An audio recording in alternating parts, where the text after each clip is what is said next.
Hello guys, കുറച്ചായില്ലേ കണ്ടിട്ട്. Exam ഒക്കെ ആയതുകൊണ്ട് ഇപ്പൊ വീഡിയോസ് ഒന്നും ഇടാൻ പറ്റാറില്ല. എപ്പൊ യൂട്യൂബിൽ കൺസിസ്റ്റന്റ് ആയിട്ട് വീഡിയോസ് ഇടണമെന്ന് വിചാരിക്കുന്നു, അപ്പൊ തന്നെ എന്തെങ്കിലുമൊക്കെ ഒരു പണി കിട്ടും. എക്സാം സ്റ്റാർട്ട് ചെയ്യുന്ന വീക്കിൽ തന്നെ ഞങ്ങളുടെ ഫോൺ കേടായി.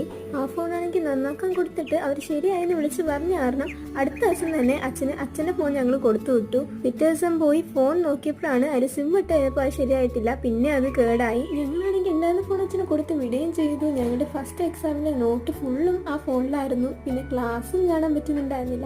ആകെ ഒരു ഇതായിരുന്നു. അച്ഛൻ പോകുന്നതിന് മുന്നേ ഒരു 100 പ്രാവശ്യമെങ്കിലും ഞങ്ങളോട് പറഞ്ഞാണ് ഫോൺ ഇവിടെ വെച്ച് വച്ചിട്ട് വേണ്ടാന്ന്. പിന്നെ അച്ഛനെ വിളിക്കാതെ എന്നൊക്കെ പറഞ്ഞ് ഞങ്ങൾ തന്നെ അച്ഛന് കൊടുത്തിട്ടത്. ഞങ്ങളെയും പറഞ്ഞിട്ട് കാര്യമില്ല, ഫോൺ ശരിയായെന്നവർ പറഞ്ഞുകൊണ്ടല്ലേ നമ്മൾ കൊടുത്തു വിട്ടത്. ഇതൊക്കെ കാണാൻ ആകെ ഒരു മൂഡ് ഓഫ് ആയിട്ടുള്ള ഡേയ്സ് ആയിരുന്നു കുറച്ച് ദിവസത്തേക്ക്. പിന്നെ ഫസ്റ്റ് എക്സാം കഴിഞ്ഞപ്പോൾ തന്നെ അമ്മ ഫോൺ എടുക്കാമെന്ന് പറഞ്ഞു. കാരണം എന്തെങ്കിലും ഡൗട്ട് നമുക്കുണ്ടെങ്കിൽ അത് ഫോണിൽ നോക്കാനായിരിക്കും കൂടുതൽ നമുക്ക് ഈസി ആയിട്ട് തോന്നാം. അതുകൊണ്ട് ഒരു ഫോൺ കൊടുത്തു. അപ്പം നെക്സ്റ്റ് വീഡിയോ കാണാം. Bye bye.